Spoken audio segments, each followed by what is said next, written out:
first question I guess I should have asked you is, how translucent are your eyelids? Pretty translucent, so you're like Kevin from Paradise PD. Okay, cool, that's fine. Don't worry about that, just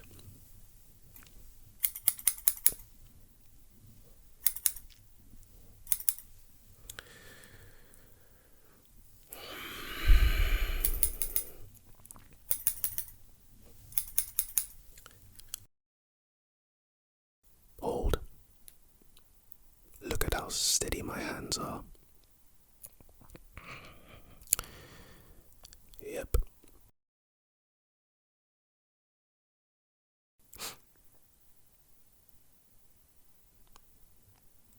Okay.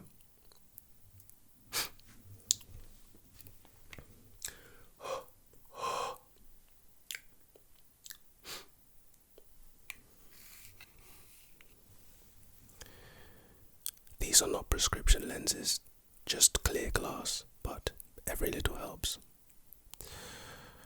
Resetting a sleeping pattern.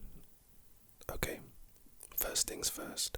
In order to have good sleep, you should practice safe sex, and in this video, we're going to do just that. So, come in. Pause. Come in. Don't move. Step back. Stop. My glasses they're fogging up, but come a bit closer. Yes, stop right there. Cool. Don't move.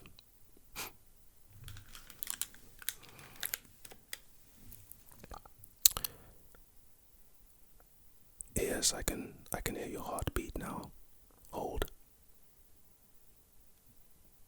Interesting.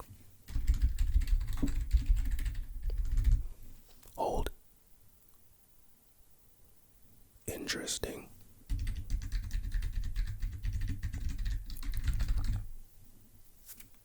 Hold.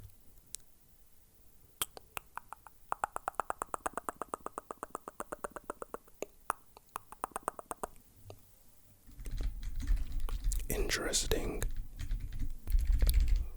You know, you can tell a lot about a person with how fast their heart is beating, and your cortisol levels are through the roof right now, so we're going to improve that. I need a few tools, but before I bring out said tools, what I need for you to do is step back 2 paces, please.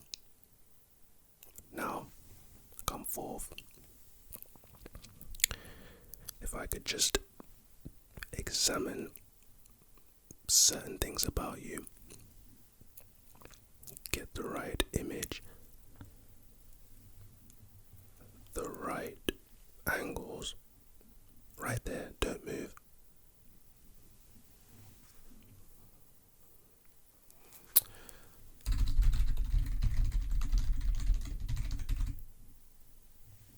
That is pretty interesting. I think my tools here should help to reset your sleeping pattern within, I would say, 15 minutes. Now these non-prescription glasses are indeed fogging up, so wow, much better. It's almost magic how much your eyesight can improve once you take off your glasses. But anyway, this is a tool right here. I believe this is what is called a Phillips screw. Remember earlier when I told you to take 2 paces back? Well, please take 4 paces towards me. I need access to your forehead. Yes, bring it. Perfect. Now let me just scoot forward, and we're going to pry. Don't move. This might tickle, this might hurt, but I can assure you that it's not going to hurt past the point of your pain threshold. Perfect.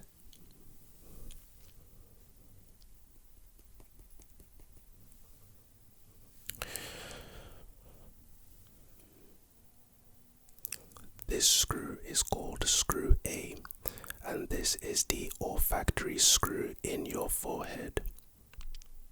After A is B, right? So let's go for screw B right here.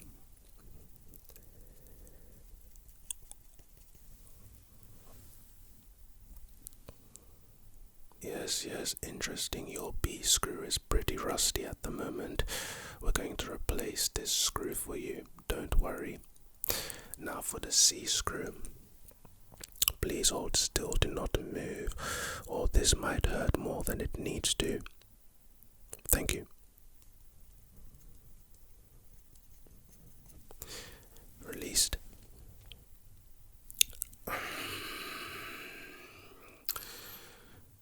Yes, the C screw too is a bit rusty.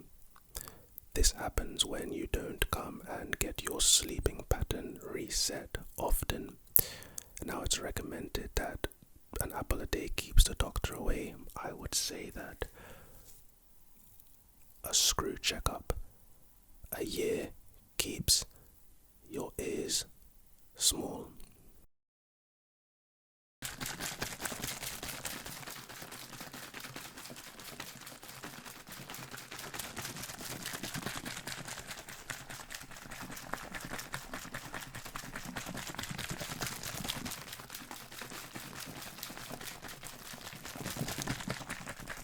And open your eyes for me. Did you enjoy those liquid sounds? Because I did. Do you know what was in the bottle that I was shaking? Listerine, mouthwash. Your oral health is very important. Just remember that only you can prevent forest fires.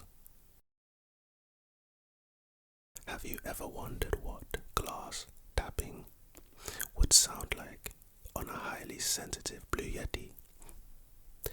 Tonight, we're going to answer the question.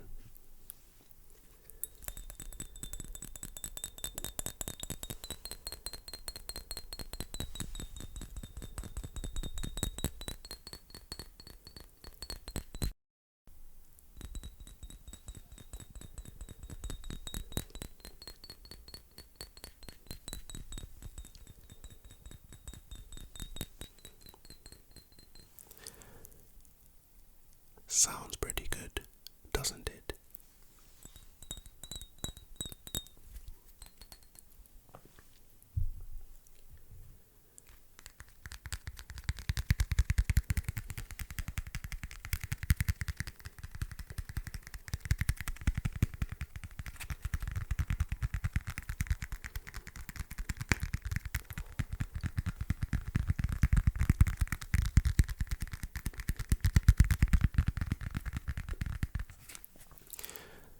You guys have to tell me how good these sounds are, because I can't hear them right now. I'm not monitoring these sounds right now, so you guys have to tell me.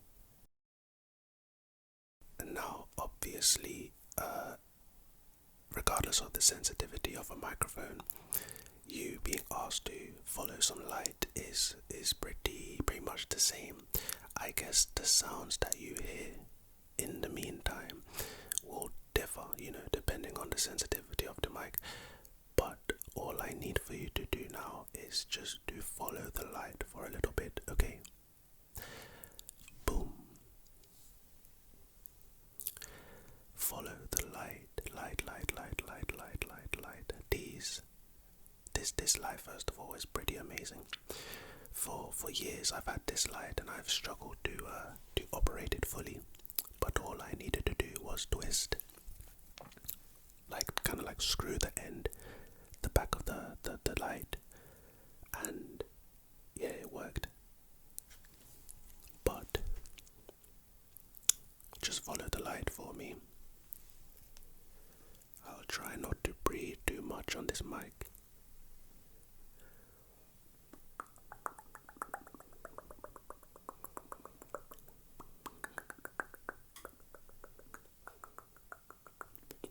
My room is breaking.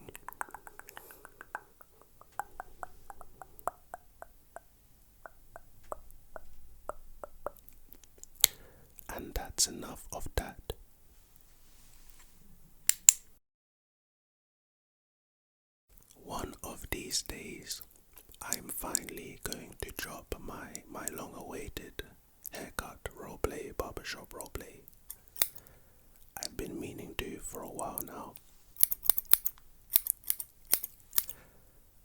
And for some reason I just want to get the first one perfect. You know, I have a mild case of OCD, a wee bit of a perfectionist.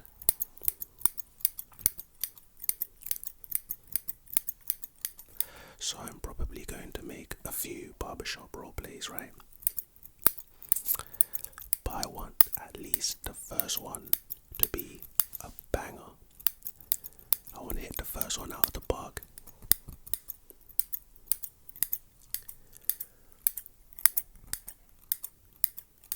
And I think you guys are going to enjoy it when it finally drops. Listen, I'm not making any promises. I don't know when it's going to drop. Whoa, that was a bit dangerous. You know, they taught us when we were kids, you should never run with scissors like this. You should always hold it by the sharp end and run like this. See, that almost hit my eye. Shout out to Miss Glass. In year 1, she taught me the rules of scissors. Saved my eyeball there, mate. Well, not really, but okay.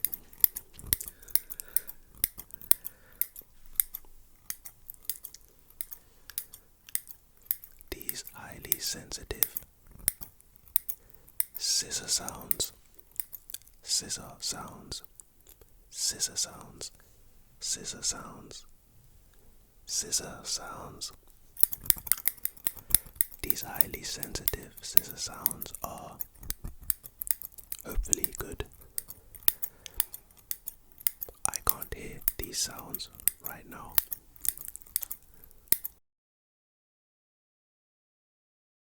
Life is 10% what happens to you and 90% how you react to it. The first thing I want to do tonight is I want to give you guys an analogy, and I feel like most of you will be able to relate to the analogy and understand exactly what I'm about to explain. So let's just imagine for a second that you are playing basketball, right? And you are playing basketball in front of like your entire school. Everyone was watching the game. You had the ball and you're dribbling the ball, and the person guarding you, the person defending you, you crossed them over. Literally, it was like the worst crossover. Well, the best crossover, actually the worst for them. But they fell down, they broke both their ankles. You step back and you hit a 3, nothing but net. I mean, you properly swished it, like it was beautiful. The reaction of every single person in that gym, all their energy, all the craziness. Wow, we just witnessed something epic. All the craziness, all that energy that they're releasing, they're literally giving it to you. Not only are they giving it to you, but you're also receiving it from them, right? Okay, so now let's consider the same thing, literally the same gym, full up, packed out, sold out. You cross someone over, you break their ankles, you snap their kneecaps, everything. It's like the best crossover ever. You do a 360, you step back, and you sink it, nothing but net. But only this time, not one person says a word. Not one person reacts, not one person says anything. Everyone's just on their phone, and the people that aren't on their phone watching the basketball don't react. At that point, nobody in that gym gave you their energy.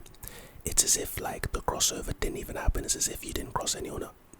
You literally might as well have not crossed anyone up. I think this analogy, it resonates to how a lot of times in life, the things that seem most important to us are the things that we give most of our energy to. For instance, let's say you're online and you hear a negative comment or you read one. The person who commented it, they put out a certain energy. It's negative, but it's down to you to receive it, maybe even reciprocate it. You know what's so crazy though? You know, if you were to ignore that comment, not only it's as if the comment didn't even exist, but you didn't give that person who basically had a handout and said, yo, here, take this evil energy, take this negative energy and do something with it, let it affect you, because that's what I want. Not only did you give them no energy, but it's as if they didn't even say anything. What you give most of your energy to is what is going to be most important to you. You spend time with your friends and family the most out of anyone in your life. Guess who is most important out of anyone in your life? Friends and family. It's not a coincidence. The next time you're in a situation whereby you're handed an opportunity to respond, to receive, think about the energy, think about the usefulness of said energy, said handout. If this energy is not helpful, it's not useful, don't reciprocate it. Don't entertain it. It always seems impossible until it's done. I think this is one of the reasons why finding a suitable idol, a suitable mentor, someone to look up to. Now it's funny because when people think of someone to look up to, they think of kids, you know, or like you have to be a good example to kids. But it's not only kids that benefit from having an idol, someone that you can look up to. I say it's important because let's say you're trying to venture, you're on a venture to something, you're trying to achieve something, you're an entrepreneur, you have a 9 to 5, you're in school, regardless. Let's just take school. Let's say you're in school and you're studying and you have a dream job and you want to accomplish this. During the hardest times, the hardest periods, during study periods, during tests, when it gets the most difficult, having that idol to look up to makes it easier, because subconsciously and very, very consciously, you realize that someone has done it before you. People have done it before you, meaning that what you're aspiring to is very much possible. And that would make your journey a lot easier. The first Sleepiest Voice Ever video that I made, I discussed emotional acceleration. You know, have you guys ever noticed, so I'm assuming that a lot of us, most of us, 99% of us watching this video have been to school, have been in a situation where you're a student, right? Have you ever noticed that when you have something very difficult to do, something that maybe you don't want to do, and it's difficult, it's tedious, it's long, it's annoying, frustrating, in your mind, whether subconsciously or very, very, very consciously, because for me it's very consciously, but in your mind, you create a thing. You create a thing to aspire towards, to aspire to. So, for example, damn, after this long, hard test, after this long, hard study session, I'm going to watch this movie, and it's going to be amazing. After this long, hard study session, I'm going to order some good ass Chinese food, some good junk food. There's always something. It's as if like it's a light, right? And you hold on to it during your hard times when you're down. You know what's so crazy though? Think of everything I just said. Fast food, watching a movie, maybe hanging out with friends. These things are very normal. I mean, it's not amazing to eat fast food, it's not amazing to watch a movie that you've probably seen before. None of these things are amazing, but that's not the point. What makes the feeling of it even better is the fact that you're going through an emotional acceleration. The destination is said thing that you've grabbed onto, and you're emotionally accelerating towards it.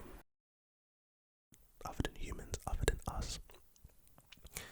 And a lot of people, like their only, maybe not their only, but their main point to say that there must be other life forces out there is the fact that the universe itself is so big.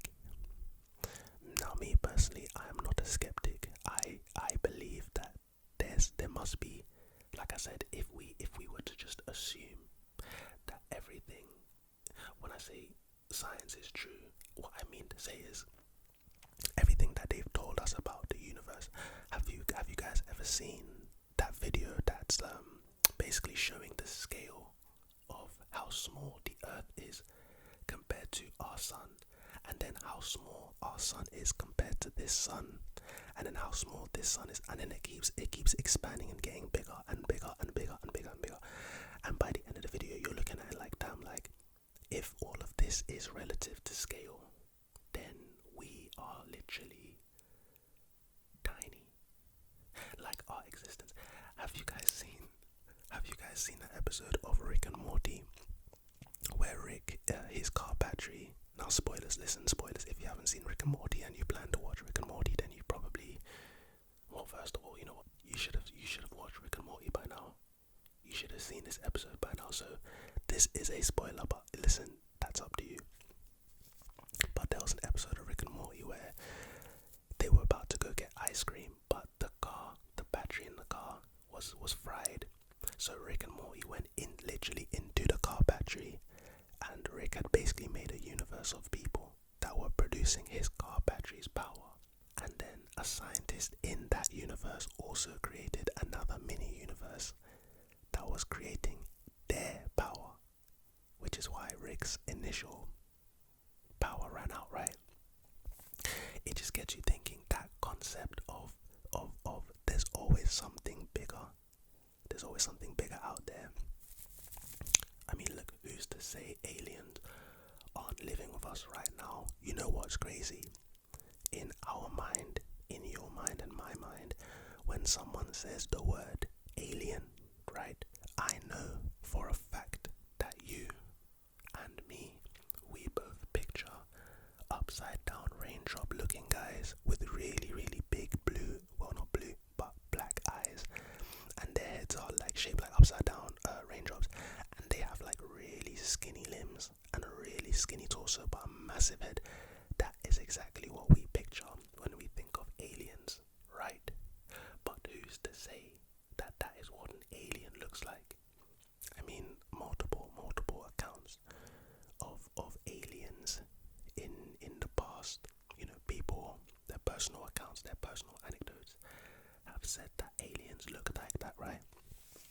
But consider this, if anything, literally any living thing from a planet that is not Earth, let's not even call it a planet, let's just call it a place far, far away that's not Earth. If any living thing from there is considered an alien, then who is to say that our default image of an alien is what an alien would actually look like? Let's consider Thor, Odin's son. You guys know that Thor he's from Asgard, and Asgard is off-world. It's off the planet Earth. It's literally, well, technically you can only really get to Asgard through the Bifrost, but the Bifrost itself means that it is another planet, right? So technically, Thor, Odin's son, to us, to me and you, technically Thor is an alien. He's an alien, but he doesn't look like an alien. In fact, to push it one step further, he looks just like a human. And now let's take it a step further.